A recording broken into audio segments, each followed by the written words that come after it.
You're right. I mean, Manchester City absolutely flying. Tough game, wasn't it, midweek? You got to say it was a tough game. Yes. And I guess probably the one opponent you don't really want to face after a game like that is probably Leeds.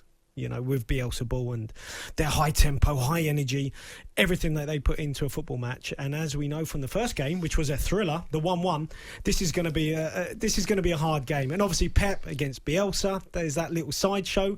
Those two got huge respect for each other. I watched a great documentary leading up to this about Bielsa, and Pochettino was talking on it, Pep was talking on it. It's fascinating. Yeah. Leeds have been great in the Premier League, and I guess no one has been better. And if you look at his role for England and for Leeds, then Calvin Phillips. I mean, both Gareth Southgate and Bielsa absolutely love him.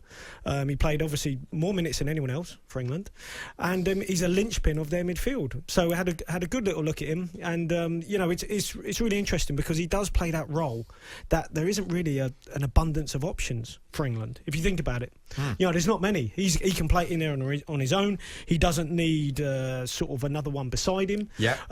His positioning, his passing, his range of passing. I mean, Tony Kroos played a ball the other day for Vinicius against Liverpool, and you got to remember Calvin Phillips played a similar one against Liverpool. He played an equally, probably a better one against Chelsea for Bamford's goal. So he's a terrific player. He's got a little bit of everything, and you can see why he's so highly valued. Well, this is it, David, and I think in Calvin Phillips, to be quite honest, Martin, he is a real jewel in the crown for Leeds United. He's only 25, and I look at Phillips and I think, this guy has such ability. I mean, he could play anywhere, and honestly, Leeds United having him, they should be fortunate. They should feel themselves extremely fortunate to have this boy, because not only is he a leader, he's an organiser, and as David says, he plays with such flair and ability, but on a regular basis, he never has a bad game. Well, Jim, it's been stunning, isn't it, how he's got to this level so quickly, having played in the Championship last season, just played, as David said, against San Marino, Albania and Poland, featured in all those games.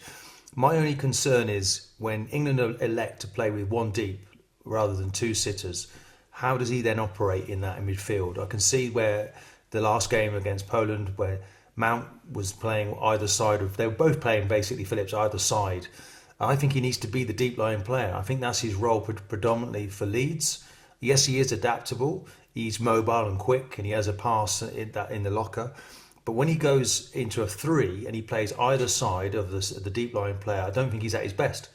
So I think that's just food for thought, really, for Gareth Southgate, although he likes, doesn't he, to have two sitters. So it does look like he's going to make the squad. Whether he actually plays in the games going forward remains to be seen. A lot of people would like to see Grealish maybe in that midfield, alongside Mount with one sitter. And if it is to be one sitter, then he's in a race for that position with Rice. I mean, on that, I think if you're having one sitter, he's got to be in the box seat, and that's why he's played so many minutes.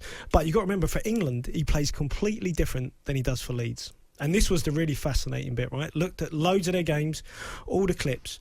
So many times, he's not looking at the ball.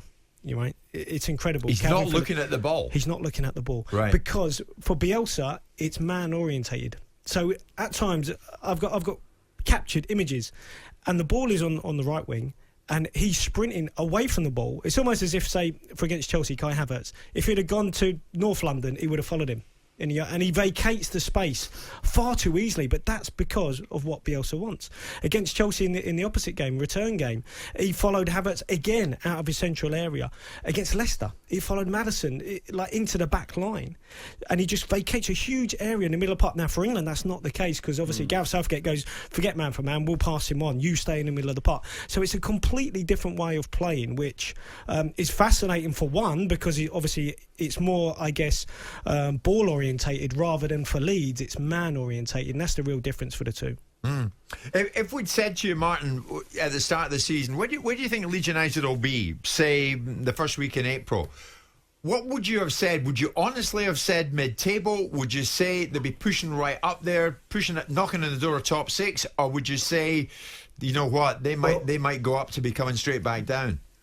Jim, the way that they started the season at Anfield, and you know, they made a real game of it there, didn't they? Maybe not Liverpool we're expecting to see for the rest of the season, but Leeds have been the entertainers. They concede as many as they score. they've been outstanding. We know the manager and his beliefs, and it's not everybody's way that they want a man mark. You know, you could say it's naive at times. They're very vulnerable at set pieces. But I think the players, the way they take on board the information. I mean, last time when these two met, Pep Guardiola was saying he was exhausted from a tactical point of view. I think City have simplified things since then, and they kind of got caught up in this war of tactics with Leeds. And I expect something of the same. This could be a really good result for Man City. I think Pep will want to show that they've made some strides since they last met earlier in the season. There was nothing in that match, and it was almost as if Guardiola's gone back to basics since. But what Leeds have done has been remarkable. One of the best teams we've seen coming up from the lower divisions. And I think they're here to stay, Jim. I just wonder, Martin, I don't know what Bob thinks as well, but obviously with De Bruyne, just signed his new deal in absolutely formidable form.